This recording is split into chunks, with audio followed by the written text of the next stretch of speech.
আজি বনাবলৈ লৈছোঁ শাকেৰে মাছৰ তৰকাৰী আৰু এনেই আমি বহুত শাকেৰে খাওঁ নহয় জানো লাই শাক লফা পালেং তেনেকৈ খাওঁ তো আজি মই বনাম এয়া বথুৱা শাক বুলি কওঁ আমি আপোনালোকে বা কি কয় তো এই শাকেৰে আজি মই মাছৰ তৰকাৰী এখন বনাম তো প্ৰথমে মই এয়া নহৰু অকণমান তেল দি নহৰুখিনি ভাজি লৈছোঁ তাৰপিছতে এয়া শাকখিনি সৰু সৰুকৈ কাটি দি তেনেকৈ দি দিছোঁ আৰু লগতে নিমখ দি দিলোঁ আৰু এইখিনি দি মেলি এইখিনি অলপ সময় এনেকৈ লৰাই ল'লোঁ আৰু ইয়াৰ পিছতে এয়া দিছোঁ এতিয়া মই কলৰ খাৰ অকণমান বেছি নহয় জাষ্ট অকণমান দিছোঁ 2 চামুচমান তাৰপিছতে দি দিছোঁ পানী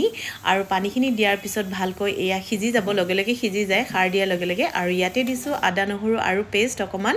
আৰু লগতে এয়া দিলোঁ মাছ